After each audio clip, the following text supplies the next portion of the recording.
Hello बच्चों, आइए इस प्रश्न को पढ़ते हैं। गहरा जल सदैव शांत होता है, कारण बताइए। आइए इस प्रश्न के मुख्य अवधारणा की चर्चा करें।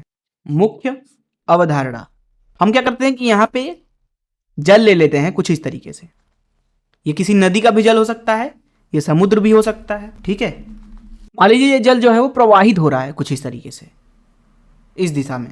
हम यहाँ नीचे ले लेते हैं, जहां पे ये पानी प्रवाहित हो रहा है वहां का पृथ्वी तल। अगर मान लीजिए नदी होगा तो नदी का तल होगा, समुद्र होगा तो समुद्र का तल होगा। अब जो ये जल प्रवाहित हो रहा है वो दरअसल गहराई के साथ बदलता जाता है। अब क्योंकि जो आपको पता होगा कि जो जल होता है उसके अंदर आंतरिक घर्षण होगा। इसके अंदर क्या होता है? आंतरिक घर्षण होता है। आंतरिक घर्षण, जितना ज़्यादा शांता होता है उतना ही ज़्यादा घर्षण बल होता है। इस घर्षण बल को दिया जाता है ऋण जीटा ए डीवी भागे डी एक्स के।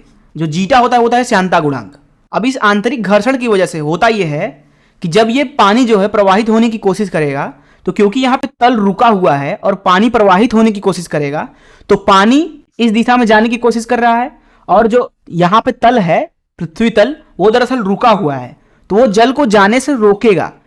जिसका मतलब है कि जल और पृथ्वी तल के बीच में घर्षण बल लगेगा।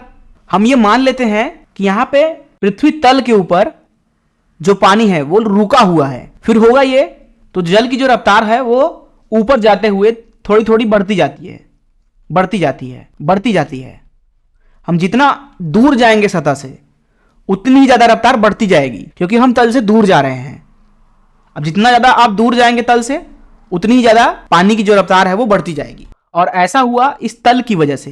तो आप अगर देखें ध्यान से, तो अगर कोई जल का स्रोत है तो जितनी ज्यादा गहराई पे आप जाएंगे तल से, जितनी ज्यादा गहराई पे जाएंगे, जल उतना ही शांत होता जाएगा, क्योंकि उसकी गति उतनी ही कम होती जाएगी। और इसका कारण होता है आंतरिक घर्षण। अगर घर्षण ना होता पानी के अंदर तब ऐसा नहीं होता कभी भी।